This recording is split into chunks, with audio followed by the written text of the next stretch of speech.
Notícias, queremos notícias.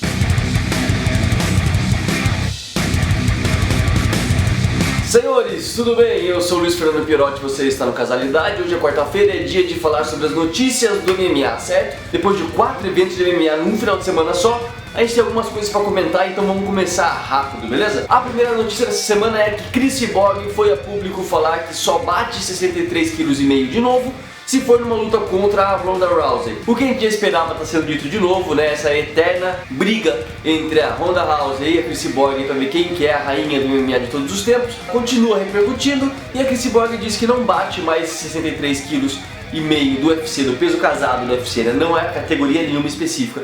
Ela não bateria mais esse peso, a não ser que seja uma luta contra a própria Ronda Rousey. De acordo com ela, a última vez que ela lutou pelo UFC, ela quis aproveitar essa possibilidade de lutar no Brasil pela segunda vez no maior evento do mundo, certo? Porém, ela sofreu muito ao bater o peso e tinha até luta marcada para defender o cinturão dela no Invicta, e ela não o fez em favor de se apresentar no UFC para todo mundo. Então disse que só vai se doar dessa tal maneira também, de bater de novo esse peso tão difícil pra ela, se for uma luta contra a Ronda Rousey. Na minha opinião, nunca mais vai bater esse peso, porque a Ronda não vai lutar com ela tão cedo, pelo menos, na minha opinião, tá? Espero que lute, é uma luta que a gente quer ver, né? Eu acho que eu já sei o resultado disso, mas eu acho que não vai acontecer. Dan Henderson aposta em Nurmagomedov numa luta contra o irlandês Conor McGregor.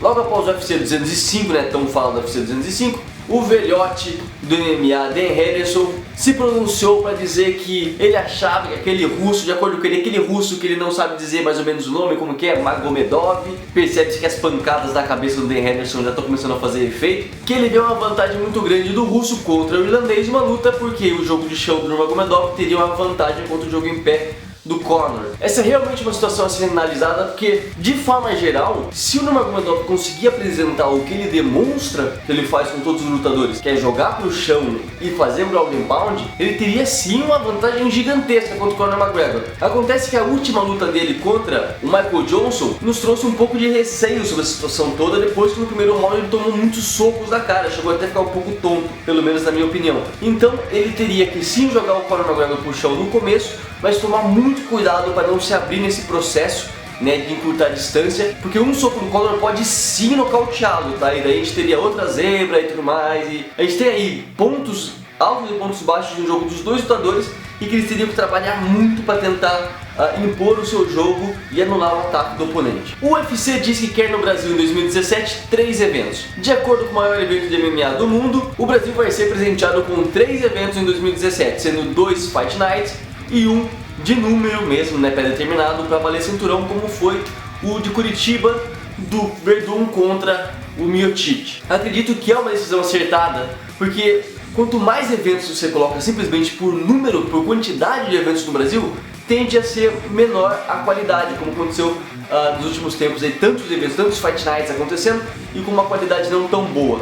Então se a gente tiver 2 Fight Nights com lutas de qualidade, né, não tendo nada de cinturão sendo válido e tudo mais, mas com lutas de qualidade, e um evento de pay-per-view, com cinturão, com lutas boas, com um grau de importância maior, na minha opinião 3 eventos são tranquilos. São menos eventos, tudo bem, mas de mais qualidade, então não vejo nenhuma desvantagem nessa ação do UFC. Yoel Romero diz que vai ser o anfitrião da aposentadoria de Michael Bisping no UFC 208. Pois é, galera, tá rolando aí um rumor de que a luta do Michael Bisping contra o Romero vai ser no UFC 208, dia 21 de janeiro de 2017. Sabendo disso, o Yoel Romero já foi dizer que, se for verdade esses rumores, então eu já apresento o anfitrião da aposentadoria de Michael Bisping. E isso não me surpreende, porque eu acho que é até uma possibilidade. A gente sabe que o Michael Bisping é um cara que tem experiência. Pra mim, como pessoa, eu já disse, cansei de falar isso. Como pessoa, Michael Bisping, ele é um exemplo de campeão. Aquele cara que você pode falar, nossa, esse cara é um campeão, ele pode lutar contra qualquer um da categoria, ele tá no nível dos maiores da categoria.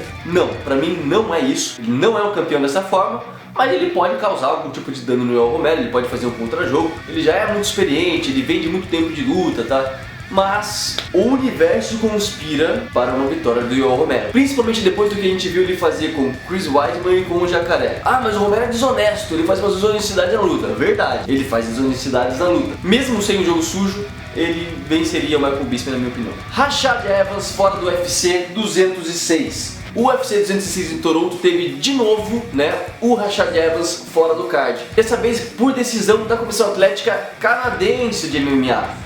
Isso já foi confirmado, tá? O Tim Kennedy está de novo sem um oponente e disse que parece que o que aconteceu com o Rashad Evans foi que ele sofreu um dano cerebral, né, durante o camp da última luta. Do outro lado, o empresário do Rashad disse que na verdade a Comissão Atlética do Canadá, eles são muito rígidos e que eles nem gostam muito do MMA, por isso que tiraram o cara e tudo mais. E aí, será que foi alguma coisa realmente muito séria que aconteceu com o Rashad? A gente achando que era perda de peso e tudo mais?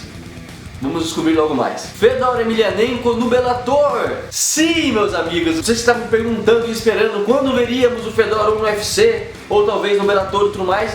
Te digo, dia 18 de fevereiro de 2017 contra o Mitrione. Foi anunciado, já está lá confirmado no Instagram do Bellator, que o russo vai agora fazer parte do evento que já conta com Rory MacDonald, Michael Page, Benson Henderson, agora tem Fedor Emelianenko e muito provavelmente tenha no futuro o próprio Georges St-Pierre, de acordo com essa foto. Mas e essa luta aí do Fedor? Quem será que vai vencer? Matt Mitrione é um cara que tem 11 vitórias e 5 derrotas, se eu não me engano, no UFC, e é conhecido como um grande entregador de lutas. Ele tem uma inteligência de luta, assim ó, uma bosta. E essa inconstância dele e essa falta de convicção como lutador foi o que tirou ele, na minha opinião, do UFC, tá? Não era um nome que representava tanta coisa, apesar dele achar o contrário. De acordo com ele, ele era o Dominic Cruz dos pesos pesados. Então você acha que o Fedor tem uma chance muito grande de ganhar dele? Não é isso que eu estou dizendo. O último imperador reinou no Pride durante muitos tempos e enfrentou nomes como Mirko Cro Cop, Mark Coleman, Minotaur, Kevin Handleman, que foi o responsável, aliás, por dar um baita de um pilão no Fedor. Eu me lembro disso como se fosse ontem.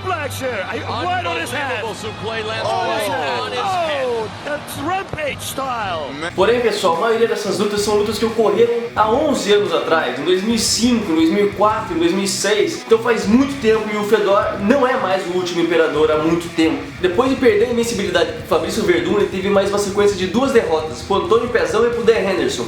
Conseguiu algumas vitórias em lutas menores depois, e a última luta dele foi um empate contra o Maldonado. Então, na verdade, um empate que, chutando alto, foi um empate, porque deveria ter sido uma vitória do Maldonado, tá? Porque nenhum juiz que não seja um juiz russo teria feito o Fedor aguentar aquela tortura no primeiro round sem ter dado, né, parada a luta por nocaute técnico, mas a gente sabe como que é a Rússia e como funciona. Então eu não sei quem vai vencer essa luta, tá? Não achem que o Fedor tem a capacidade tão gigante de vencer essa luta com a performance que ele tinha no passado e tudo mais, que não é bem isso que vai acontecer. Ah, Luiz, mas ele ganhou com nocaute técnico igualzinho ele fazia antes no Rising lá. Será que é o Japão que faz ele ficar tão bom? Não, cara, o indiano que ele ganhou no Rising tinha uma luta. Tá? Pega um cara que tem uma luta profissional de MMA e coloca pra lutar contra o Fedor. O cara cagou na calça já quando entrou, então não é comparação, não é comparativo pra nada. E por fim, pessoal, eu quero falar pra vocês o que a CAB MMA anda fazendo no Brasil. A Comissão Atlética veio a público dizer que a cabeçada sofrida pelo Bodão rendeu uma luta sem vencedores, um empate, tá? Depois de análise dos vídeos. No momento, Darren Stewart tinha vencido por nocaute técnico o Bodão, porém, houve uma situação ali meio estranha que no momento que o inglês avançou em direção ao Bodão, ele deu uma batida com a cabeça no brasileiro e o brasileiro demonstrou sentir, caiu no chão, não reagiu mais e tudo mais. E de acordo com a Comissão Atlética, isso teria sido um impeditivo, alguma coisa, né, que impossibilitou a luta, apesar de por ter sido tão no começo e tudo mais. Acho que foi a primeira movimentação, aliás, uma das, pelo menos, primeiras movimentações da luta. Porém, assistindo essa luta, a gente percebe que a cabeçada não foi uma cabeçada forte, sabe? E o brasileiro, ele se entregou completamente depois daquilo, ele parou de lutar, ele colocou a mão no rosto, ficou caído no chão, reclamando daquilo. E você dá esse empate pro Bodão é meio que agir com imparcialidade, na minha opinião. Se ele continuasse lutando, né, tentando se proteger, ou você percebesse realmente algum dano muito forte, ele ficasse até semi-nocauteado em pé pela cabeçada, mas absolutamente nada disso aconteceu. Então foi uma situação um tanto quanto estranha por parte da Comissão Atlética, que também fez mais uma coisa muito imoral, na minha opinião, que foi o que disse sobre a luta da Cláudia Gadelha contra a Cassie. Pra quem assistiu, lembra que eu acho que no terceiro round, mais ou menos, a brasileira deu um chute, né, um tiro de meta na cabeça da lutadora enquanto ela estava sentada no chão e essa movimentação não pode. No momento da luta, eles passaram o replay mostrando que o chute não pegou bem raspão no cabelo quase, eu acho que ou na testa, mas bem raspão, o chute não foi efetivo, e a americana caiu no chão, rolou, né, demonstrou que ela tinha sentido, como se o chute tivesse pego em cheio. A Cláudia Gadelha ficou desgostosa, o público vaiou a americana depois que o replay passou. Ela levantou, não disse que queria parar a luta, tá? Porque em situações dessas, de um golpe legal, você pode falar que não aguenta lutar, a luta acabaria e a vitória ficaria com a americana. Não foi isso que aconteceu, deu uma loucura, beleza? Mas vamos por partes. A Comissão Atlética Brasileira veio a público falar que foi uma conduta antidesportiva da americana, porque o chute não pegou e que isso vai render pra ela punição no futuro e que a Cláudia Gadelha não acertou o chute, não tem... um monte de besteira foi dita, por isso que ela não foi descontada de pontos e tudo mais. Acontece que é o seguinte, 3 coisas eu quero falar pra vocês, pessoal. Eu não vou proteger a americana, eu não vou proteger a Comissão Atlética e eu não vou proteger a brasileira. Por quê? Em primeiro lugar, o chute aplicado pela Cláudia Gadelha foi um chute ilegal e pronto. Não é uma argumentação você dizer que o chute não pegou. O chute era ilegal, ela não deveria nem tentar dar aquele chute e nem efetivar o chute que ela deu, né? Se tivesse pego, poderia ser uma coisa muito ruim. Então um golpe legal é um golpe legal, você não pode dá-lo. Seria melhor para a Cláudia Gadelha não tentar aquele chute. Ela disse que era para ser um chute no corpo da americana, que ela achou que a americana se levantaria e ela queria pegar ela, né, no movimento e acertar o corpo. Pode ser verdade? Pode ter sido um impulso de momento, que nem um jogador de futebol coloca a mão numa bola na pequena área? Pode. Mas esse chute não deveria ser dado. Isso é uma conduta antidesportiva, aplicar um chute ilegal. A americana ter fingido que o chute acertou a cara dela foi uma conduta antidesportiva? Foi, porque não pegou. Na minha opinião, ela não deveria ter feito isso, ela não deveria ter rolado e representado, dado aquela, né, valorizada, né, na ação. Não deveria. O que ela deveria ter feito é apontado talvez o chute no chão, falado, ô, que é isso, tá chutando minha cara aqui, não sei o que.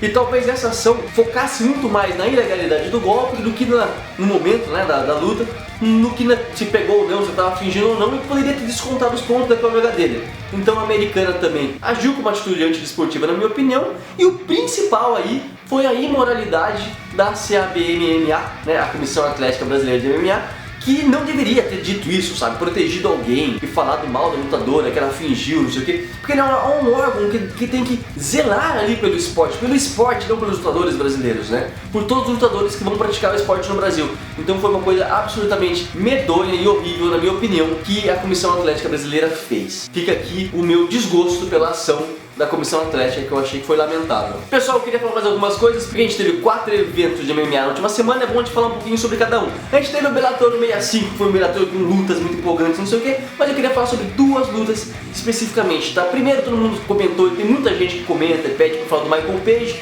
eu já falei algumas vezes dele, e o Michael Page lutou nesse final de semana e demonstrou que é um tanto quanto hiperestimado pelo evento e talvez pelos fãs. Eu já tinha comentado que ele fez lutas pequenas, ele não fez lutas com grandes nomes, fez lutas com nomes do meio da categoria. E dessa vez ele pegou um lutador um pouco mais experiente, que é o Fernando Gonzalez, que apesar de não ter um número de vitórias tão maior que derrotas, tem 25 vitórias e 15 derrotas, é experiente e conseguiu dar uma freada no jogo do Michael Page, que não conseguiu fazer muita coisa, que começou a tentar provocar demais em vez de ter uma luta efetiva, e demonstrou que assim, que ele não tá voando alto na categoria. Esse jogo dele demonstra que contra as cabeças da categoria ele não vai ter muita vez não, viu? Se ele não melhorar esse jogo, não vai ter. E Ben Henderson, que perdeu pro Michael Chandler, demonstrando que ele de fato não é mais o lutador que a gente viu lutar no UFC, o campeão que a gente viu dos pesos leves e tudo mais. Não há chance para Ben Henderson conseguir continuar sendo um lutador de elite no MMA, tá? Ele foi bem subjugado, tem fôlego ainda e tudo mais, só que todos os jogos de grade do Chandler, ele deu um pilão lindo que lembrou até o Zangief. Ele não consegue ficar entre os primeiros do Bellator, então vamos ver, né? Talvez seja a hora dele ir pra... Ele tinha comentado que ele queria entrar no exército americano, talvez seja um bom momento, tá? Ele tinha comentado isso há um tempo atrás, que ele lutaria até 30 e poucos anos, 30 anos, e depois se alistaria. O pai dele é militar, talvez seja a hora. Teve Invicta também, pra quem não sabe, Invicta 20, com a presença de 2 brasileiras, tá? Uma é a Erika Tiburcio, que lutou a Common Event da luta, e venceu a Simona Sukopova, o nome difícil. Tá? Pra quem não sabe, a Erika Tiburcio, ela é do peso átomo, existe esse peso no Invicta, o peso átomo abaixo do palha, e ela já até disputou uma disputa de cinturão aí contra Hamasaki no Invicta 13. Ela perdeu logo depois dessa derrota no outro cinturão, ela teve mais uma derrota e agora está conseguindo aí, né, subir as posições de novo para tentar disputar o cinturão. Ela que era uma atleta de base de jiu-jitsu e venceu a Sukopova aí. Quem sabe agora, né, não consegue aí uma nova chance contra a japonesa. E na luta principal a gente teve a campeã Angela Rios lutando contra a Kaline Medeiros, que é uma parceira aí da Amanda Nunes, até pra quem segue a Amanda Nunes. Você já deve ter visto ela, uma que tem um cabelinho azul, assim, isso aqui na cabeça, como se fosse um moicaninho e tal. Vamos ver a luta das duas. Bom, se a Erika na luta anterior tinha vencido por decisão, a brasileira perdeu por decisão da Angela, que era uma lutadora que já lutou no UFC, tá? Não se deu muito bem lá, foi pro invicta e tá conseguindo aí manter uma certa hegemonia como campeã. Queria também apontar pra vocês a luta do Mousasi contra o Hall, rapidinho, porque esse vídeo vai ficar muito comprido se eu se estender demais, que demonstrou que o Mousasi tá voando baixo na categoria, tá? O Mousasi tá numa vontade, um ímpeto de lutador muito forte. Pediu o Anderson Silva de novo depois dessa luta, tá? Teve alguns nomes que ele pediu para lutar contra ele, porém mais do que a vontade, mais do que a técnica do Mousasi, me espanta o quanto o Uriah Hall se entrega, sabe? Ele é um lutador que normalmente a gente já via que quando ele não conseguia impor o jogo dele, ele se sentia mal e ele praticamente entregava a luta e parava de atuar com potência, com vigor na luta. E dessa vez ele caiu no chão, ele sofreu um ground and pound, nem tentou se virar, nem tentou se defender. E o Uriah Hall é um grande mistério na minha vida, sabe? Os lutadores do UFC não gostam do Uriah Hall, isso é uma coisa interna entre eles, falam que o cara é um filho da puta de primeira na vida pessoal. E parece que como lutador ele também não confirma nada. Então eu não sei, sinceramente, o que pensar do Uriah Hall. Do UFC de São Paulo eu queria apontar a luta do Tominhas, que encontrou o caminho das vitórias de novo e teve a sapiência de no final da luta pedir um lutador de top 10 e depois um lutador de top 5, mesmo tendo visto o Cody Garbrandt, que foi quem ganhou dele, disputando o cinturão com o Dominick Cruz. Ele não quer queimar as possibilidades de ter outra derrota. Ele vai escalar devagar, tentar reencontrar o caminho mais solidificado das vitórias dele, se preparar mais ao longo do tempo e disputar o cinturão mais pra frente. Então eu achei que foi uma decisão muito sábia, muito importante por parte do Tominhas. Galera, pra finalizar eu queria responder algumas perguntas que me mandaram aqui. Na verdade são duas perguntas do camarada Leandro Júnior. A primeira pergunta dele é se depois dos feitos de Conor McGregor ele já pode ser considerado o melhor lutador de MMA do mundo, na frente de Fedor e tudo mais. Não. Tá, ele fez feitos assim, até então não concretizados no UFC, certo? Aquele deixar claro pra muita gente que veio falar no último vídeo que Belfort já foi campeão de 2 categorias, não sei o que. Eu sei, pessoal, quando eu falei sobre a história do Conor McGregor lá no último vídeo, eu estava me referindo a ele ser campeão de 2 categorias simultaneamente, tá? Ter 2 cinturões na mão ao mesmo tempo e poder defender os dois. É isso. A gente está falando sobre o Conor McGregor, não é ter 2 cinturões, um na época, outro. Inclusive na época dos primeiros UFCs, quando você tinha um cinturão, você ganhava um cinturão, você não permanecia defendendo ele, tá? Na época dos torneios e tudo mais. Era um campeão por torneio, tá? Era outra coisa. E o McGregor eu acredito que não pode ser considerado nem de longe o melhor lutador do mundo. Falando de um Fedor, por exemplo, são anos e anos e anos invicto dentro do Pride, vencendo todos, não importa se o cara era bom em pé, não importa se o cara era bom no chão, tudo mais, ele tinha uma soberania dentro daquele esporte naquele momento que ele era imbatível de qualquer forma. O Conor não, o Conor tem as suas fraquezas, se for pro chão ele perde, perdeu por finalização várias vezes, tem derrotas dentro do UFC, ou seja, já tem uma derrota em 3 anos lá dentro. Então ele é um ótimo lutador, mas ele não é o melhor lutador do mundo, tá? Esqueçam essa ideia. E ele também perguntou pra mim quais são os lutadores que mais empolgam em cada categoria, do peso palha ao peso pesado. Eu fiz a seguinte categorização aqui pra mim. Nos pesos palhas, as lutadoras que mais me incentivam, que mais me empolgam de assistir é a Joanna, que é muito técnica, e eu gosto muito de assistir também a Jessica Batistaca, tá? Eu gosto da forma que ela luta, com a potência que ela bate. Pra mim, são as minhas lutadoras assim que mais me empolgam. Não tô falando dos melhores, tá, pessoal? Tô falando dos lutadores que me empolgam, no gênero de luta que você gosta de ver. No peso mosca é o Demetrius Johnson, com certeza. No peso galo, pessoal, vou falar pra vocês que o lutador que mais me empolga é o Dominick Cruz mesmo. Eu vou ver a ambientação dele e tudo mais. O TJ Dillashaw também é um lutador bom de se ver. E no feminino eu gosto muito de assistir Holly Holm lutar. A própria Ronda também, a gente tem que ser sincero que é uma ótima lutadora de se assistir, tá? Do galo masculino também, eu adoro ver as lutas do Tominhas, tá? Eu gosto muito das lutas da forma como ele se movimenta e tudo mais. Ainda mais por ser essa violência toda. Eu me piate, como diriam os italianos. Do Pena, pessoal, tem 3 lutadores que eu gosto muito de assistir as lutas. O próprio José Aldo, eu gosto muito das lutas dele, gosto de assistir o Frank Edgar lutar e gosto de assistir um rapaz novo, entrou em 2015, se eu não me engano, no UFC, é um coreano chamado Do Ho Choi, que entrou no UFC e fez 3 lutas, dessas 3 lutas ele já venceu uma por TKO e 2 por KO, ou seja, o moleque é um monstro, tá? Ele luta em pé demais, esse lutador. Fiquem de olho nele aí, que é um ótimo lutador, Superboy coreano. Dos pesos leves, McGregor. Por que você não colocou o McGregor no Pena? Porque pra mim ele é um peso leve, tá? A constituição física dele e tudo mais. Eu gosto de assistir o McGregor lutar, todo mundo gosta, na verdade, odiando ou amando, as lutas dele são empolgantes. E eu gosto também de assistir o Rafael dos Anjos lutar, tá? O Ed Alvarez também é um cara. O peso leve tem muito tanta gente boa pra gente ver lutar, tá? É difícil até falar. No meio médio, o lutador que eu mais gosto das lutas em si, também pela violência, é o Rob Lawler, tá? Gostava muito do Rory MacDonald também, mas ele não está no UFC no momento. Mas se valer a pessoa dos outros eventos, também o Rory MacDonald, tá? Eu gosto bastante dele. Peso médio, eu acho que mais tem lutadores empolgantes. A gente tem Rockhold, eu gosto muito de ver lutar. Eu gosto de ver o Jacaré lutar. O Romero é legal ver ele lutar também, aquele monstro lá, e ver qual que são as coisas que ele vai fazer de maldade com o lutador. O próprio Dan Henderson, que se aposentou agora, era um cara incrível de assistir lutar. Anderson Silva é uma pessoa incrível de lutar até hoje, né? Apesar de não ter mais o desempenho que ele tinha antes. Quando vai ter luta do Anderson, todo mundo para pra assistir. É um peso muito cheio de gente, tá? No peso meio pesado, o meu favorito de lutas de assistir não podia ser outro senão o John Jones, mas o Anthony Johnson também é bom de ver lutar, aquelas pancadas, aquelas patadas que ele dá, eu adoro. E do peso pesado, meu lutador favorito de assistir nos últimos tempos tem sido o Miocic, tá? Eu gosto muito do jeito de luta do Miocic, da movimentação e tudo mais. Então são esses, pessoal, esse vídeo ficou já muito grande, eu queria me despedir de vocês agora. Aliás, dizer que o Tim Kennedy, eu acabei de ver agora que o Tim Kennedy tá pedindo o Anderson Silva no UFC 206, quem sabe a gente não tem, né? O Anderson Silva e Tim Kennedy no UFC 206 de novo. Digam o que vocês acham, escrevam aqui seus comentários, lutadores que vocês gostam, o que vocês acham das últimas notícias, o que vocês pensam no Fedor no Bellator agora, o que vocês pensam do que a Comissão Atlética Brasileira fez. Não se esqueçam de se inscrever, por favor, ajuda muito a gente essa sua inscrição e o seu like também, dá um up no vídeo muito bacana e me auxilia também a continuar criando esses conteúdos pra vocês. Eu vou tentar sempre estar melhorando, tá, a qualidade disso. Quero melhorar um pouco também a qualidade do som, que ainda não tem um microfone muito bom e tudo mais, pra trazer o melhor aí pra vocês se sentirem felizes quando assistirem um vídeo de MMA e puderem conversar e tudo mais. Ok? Então compartilha também com seus amigos que gostem, deixem aí seus comentários e a gente se vê no próximo vídeo, beleza? Falou, pessoal, até mais, tchau, tchau.